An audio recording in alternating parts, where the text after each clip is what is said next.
the Los Angeles suburb of Brentwood, late evening, August 4th, 1962.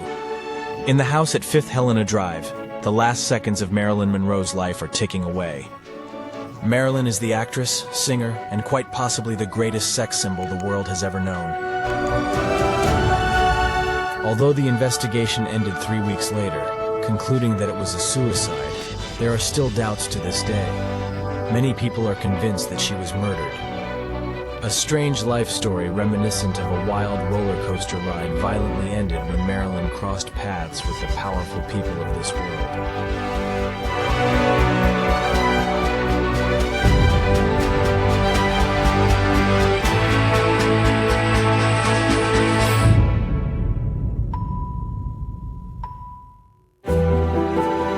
Little Norma Jean Mortensen was born on June 1, 1926 in Los Angeles, into difficult circumstances. She never saw her father. Her mother suffered from mental disorders, so little Norma spent her childhood with relatives, in an orphanage and with foster parents. At 16, she married a neighborhood boy, Jim Doherty, so she wouldn't have to go back to the orphanage. But in 1942, World War II is in full swing. Jim has to enlist, and she goes to work in a factory to help make weaponry. When photographer David Conover comes in to take pictures, he spots the pretty, then brunette, and takes a picture of her. He then recommends her to a colleague who takes these pictures with her.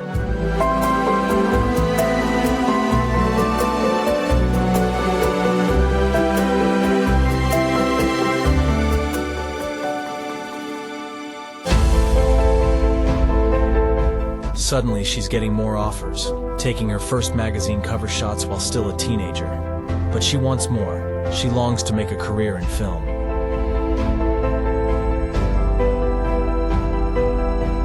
When Jim returns from the war, they divorce. She changes her name to Marilyn Monroe, goes to castings, and gets her first small roles. Her breakthrough comes in 1950 with a role in the movie The Asphalt Jungle. She signs a $75 a week contract with 20th Century Fox. Suddenly, she is in great demand.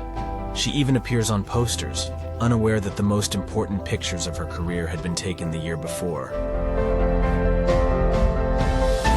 In 1949, Marilyn posed for a nude calendar, and later these images would be released to the public.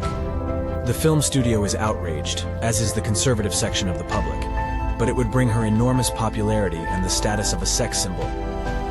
Then in 1953, the first ever issue of Playboy magazine prints these images with Marilyn on the cover. Before that, in 1952, Marilyn had met the biggest sports star of the time, baseball player Joe DiMaggio. In the United States, they were the perfect couple. A sports icon and an adored actress, America's two golden children. They married in 1954.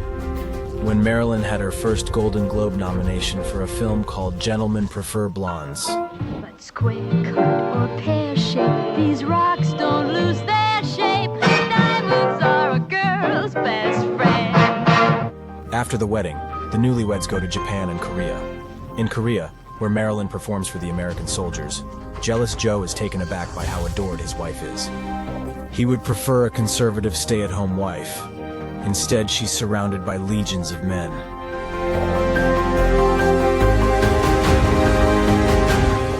It's said that the last straw for him was the iconic scene with the flying skirt in the movie The 7-Year Itch.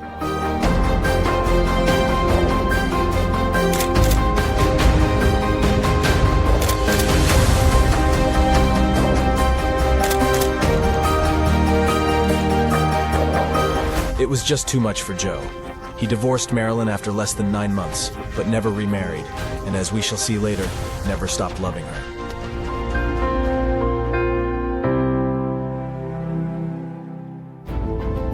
In the 1950s, Marilyn begins her battle with the outside world, which will last until her tragic death. She is well aware that she is repeatedly getting the same roles. She was always a beautiful but dumb blonde, and her contract with 20th Century Fox Studios was relentless.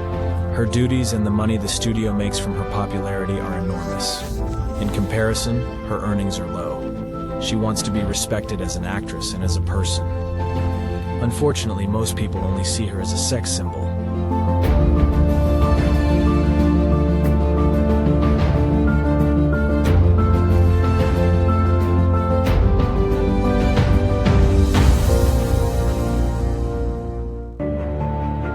In 1955, Marilyn leaves for New York.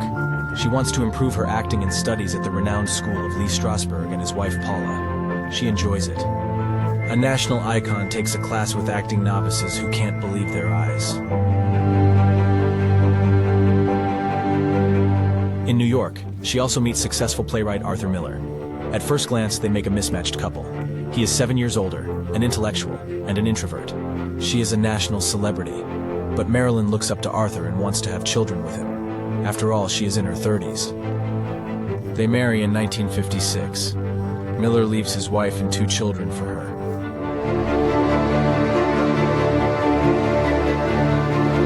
Marilyn makes only 2 films in the next 3 years, but finally receives positive reviews for the first one, Bus Stop. The second, The Prince and the Dancer, is filmed in London.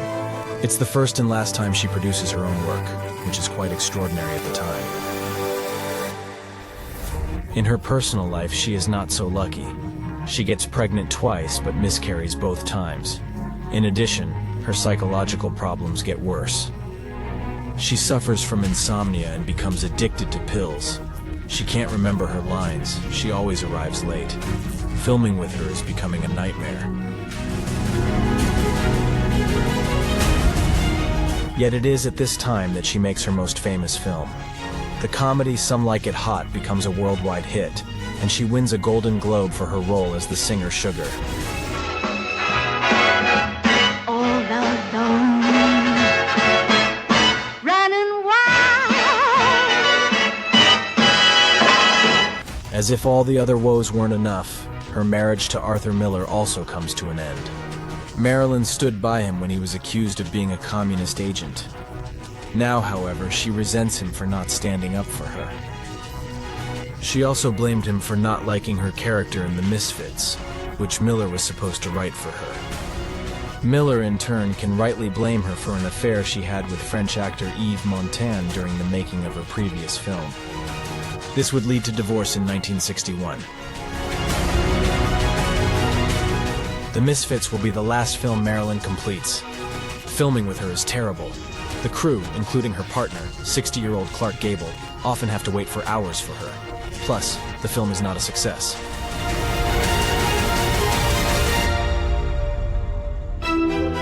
Marilyn is devastated. Her mental problems deepen, and she is even placed in a padded cell in a psychiatric ward. She gets out with the help of her ex-husband Joe DiMaggio. After much controversy and scandal, she doesn't finish her latest film, Something's Got to Give. The studio terminates her contract, but none of this is known to the public, which is at the time mesmerized by her new nude pictures. Even more so, Marilyn is increasingly being talked about in connection to the highest class, with President John F. Kennedy and his brother Robert, who serves as Attorney General. This is the only known photograph of Marilyn with the Kennedy brothers. It was taken in May 1962 at President Kennedy's 45th birthday party. Marilyn sang for him as a special gift. Her attire and manner of singing could hardly fail to raise speculation of a relationship that went beyond friendship. Happy birthday to you. Happy birthday to you. Happy birthday, Mr. President. Happy birthday to you. There was a lot of talk of a love affair, not only with the president, but also with his brother Robert, of how Marilyn was merely taken advantage of by the powerful brothers, of her secret diary, of her decision to go public with the details of the relationship. Perhaps she naively thought that one of the Kennedy brothers, with their Catholic families, might love her. Maybe she just wished for more dignified treatment. However, at the time this photograph was taken, Marilyn had less than 3 months to live.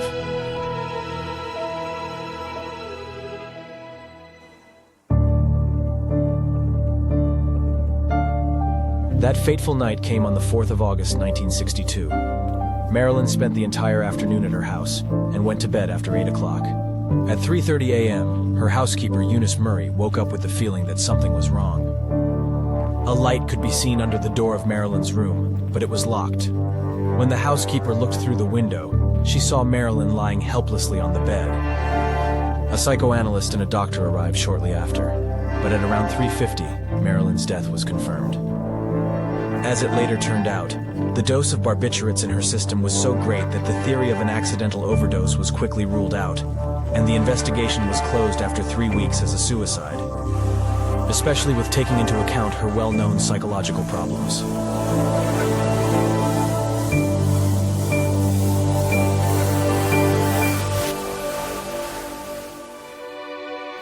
But alternative theories abound. Among the best known are those that she was killed by Secret Service agents, either on the instructions of the Kennedy brothers or to discredit them. Recently, there's even been testimony that Robert Kennedy himself was the assassin.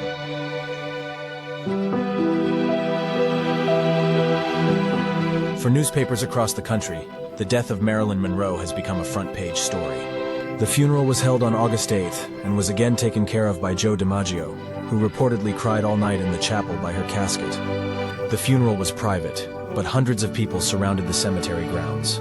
Millions more mourned for young Marilyn. After that, Joe sent red roses to her grave 3 times a week for 20 years.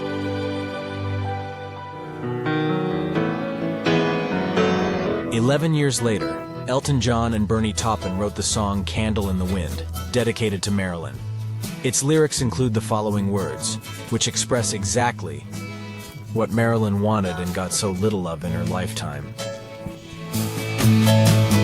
Goodbye, Normandy, from a young man in the 22nd row, who sees you as something more than sexual, more than just our Marilyn Monroe.